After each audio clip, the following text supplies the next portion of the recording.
Hi, welcome back to John's Random Tool Repairs.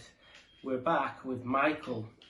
Now, Michael has been in theatre quite a long time now. Actually, he came out of theatre and then he's been into storage waiting for parts, and we're glad to report that the parts have come, and as you can see, it's very serious. He's back in theatre. So I'm going to go up all over about the surgery and how it's been going.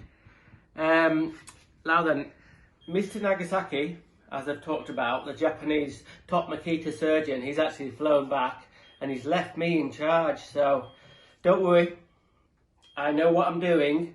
And before you ask, I don't want people out there to be thinking that Michael's been in any pain. When he's been taken apart like this, doesn't feel a thing, so there's not to worry.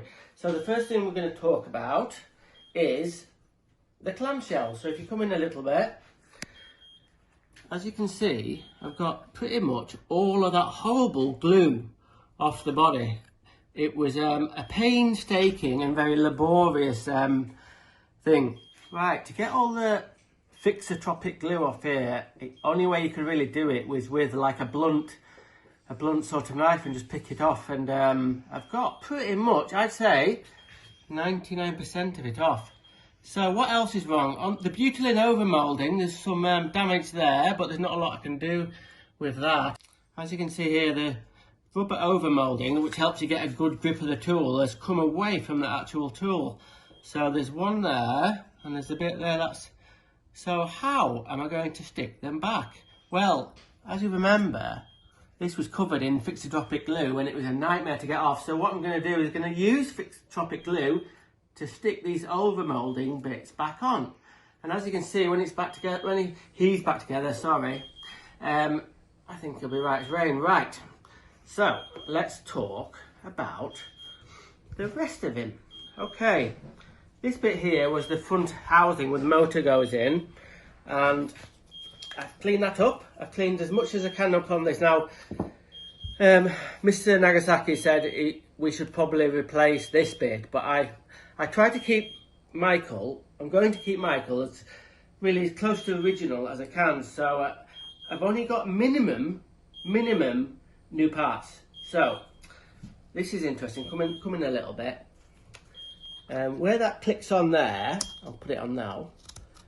Remember, Michael is 10 years old, and that vibrates depending on how many screws have gone in. So I don't know if you can see that.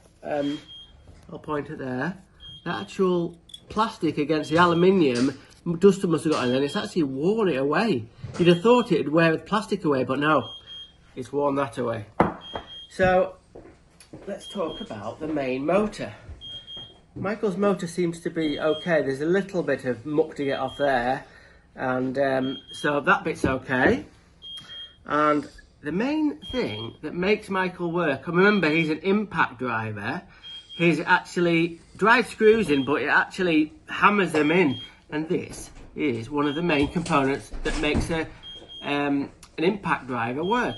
So this is called the anvil. And then that sits on there. And then what it does, it bumps over these other bits, and that's what makes the hammer action. But more importantly, hang on, I'm just going to recap a little bit. Right, how do I know when Michael was born?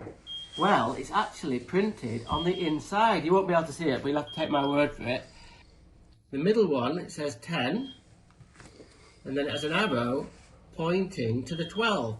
So Michael was born 2010 in December. I don't know what day, but we know Michael's birthday. So he's 11 years old. And the amount of wear on here, this is where all the action happens, where you'd have thought it would wear out, but no, it's absolutely fantastic.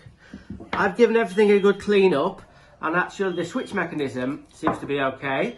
The battery terminals seem to be okay, and all the other bits, I've given them a really good scrub up. Now then, at the back of the machine is where the brushes go, and they were really worn down. Actually, the brush holder was in good order, but brand new brushes all the way from proper original Makita ones, and they go in there and slide backwards and forwards.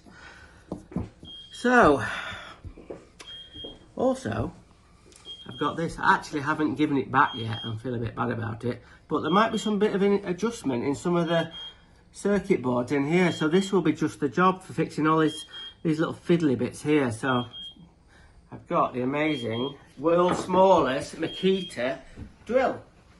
So that's about it. What I'm going to do now is I'm going to start putting it all back together. I'm not going to film all of it because we'll be here for a long time, but I'm going to do the highlights of Michael getting put together, and hopefully, I'm pretty sure, I'm going to 99% sure I will be getting back alive. So, okay, thanks for watching. See you soon.